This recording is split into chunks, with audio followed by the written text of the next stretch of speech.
आप होश में तो हैं? आपको यहाँ बुलाकर इज्जत से बात करने का ये मतलब नहीं है कि आप मेरी पगड़ी उछालना शुरू कर दें। किसने कॉल किया आपको? हाशिम खान की बेवा ने कॉल की है। हाशिम खान की बेवा ने? उसकी ये मजाल कि मेरी इजाजत के बगैर वो आपको कॉल करे। और उस कोठी में कौन आएगा कौन नहीं आएगा इसका फैसला मैं करूंगी, क्योंकि वो मेरी मिल्कियत है। दुरुस्त फरमा रही हैं आप, लेकिन उनका कहना यह है कि वहां उन्हें और उनकी कमसिन बेटी को गैर कानूनी तौर पर हब्स बेजा में रखा हुआ है। वो मेरे बेटे की बीवी है और मेरी पोती है। मैं उसे जहां भी रखूं, इससे आपको क्या फर्क पड़ता है? एक दफा आप मुझे उनसे मिल लेने दीजिए, मैं उनकी खैरियत दरियाफ्त करना चाहता हूं। नामुमकिन है कि खानों की बेटियां और बहुएं नामहरमों से और खानदान के बाहर के लोगों से नहीं मिला करती। जैसी आपकी मर्जी। मेरी ख्वाहिश थी कि बात कोर्ट तक ना जाए। ओहो, आप मुझे कोर्ट की धमकी दे रहे हैं?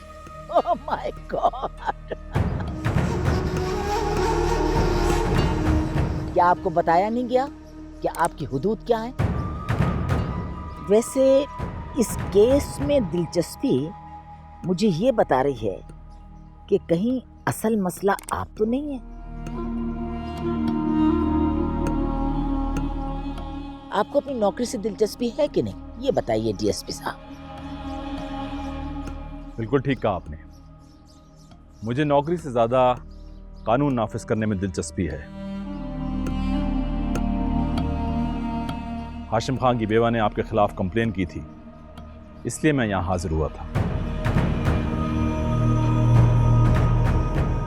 लेकिन अब जो कोर्ट फैसला करेगा मैं उसको पूरा करने की कोशिश करूंगा। उस वक्त तक अगर आप सीट पर हुए तो। शुक्रिया, इजाजत चाहता हूं।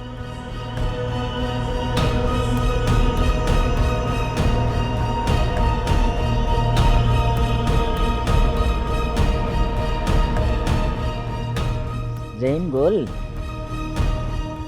देख रहे हो उसके तेवर? तरस आ रहा है मुझे इस पर।